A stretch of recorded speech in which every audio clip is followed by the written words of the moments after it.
Sa video na ito ay mapapakita ko ang prosedural o paano gawin ang ginisang sardinas na may itlog. At ang mga sangkap sa pagluto nito ay sardinas, itlog, sibuyas, dahon ng sibuyas, bawang at asin. Bago ang lahat ay balatan muna natin ang mga sangkap na kakailanganin at ito ay ang sibuyas, dahon ng sibuyas at ang bawang.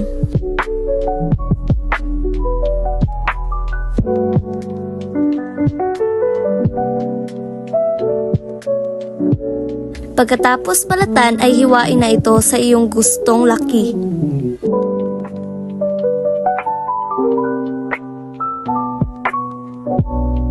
Pagkatapos ay hugasan ng maigi ang paglulutuan.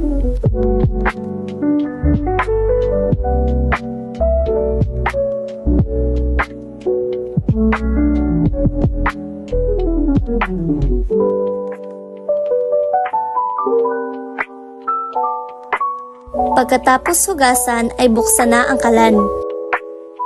Ilagay ang paglulutuan at kapag uminit na ito ay lagyan lang ng 1 kutsarang mantika.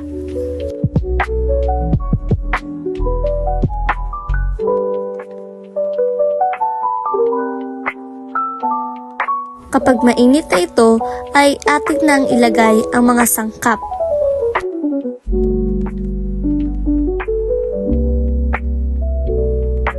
Una nating ilagay ang sibuyas at bawang.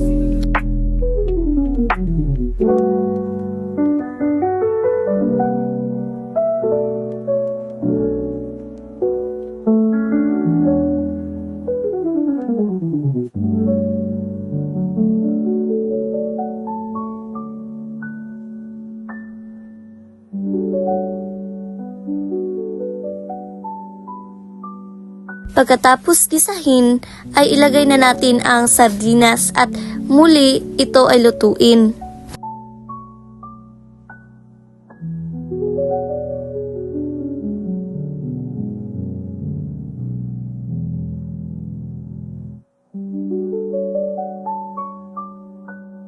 Habang ito ay umiinit, ay haluin muna natin ito.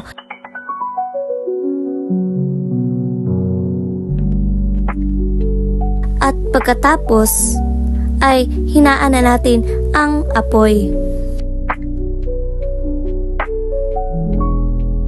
Ilagay ang itlog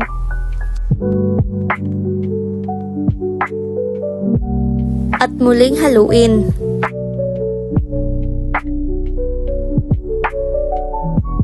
Pag ito ay nanunuyo na, ay ilagay na natin ang pampalasa na asin.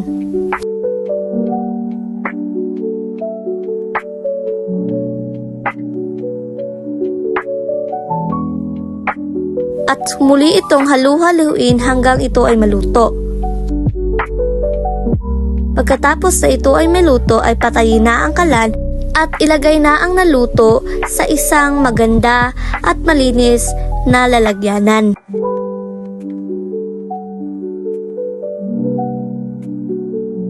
Upang mas maging maganda at makulay ang aking niluluto ay nilalagyan ko ito ng dahon ng sibuyas.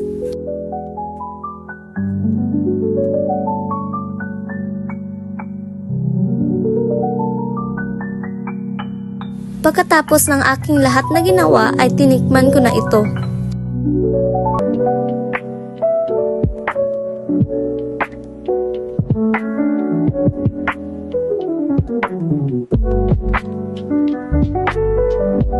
At dyan nagtatapos ang video na ito at sana ay nagustuhan niyo itong panoorin. Salamat!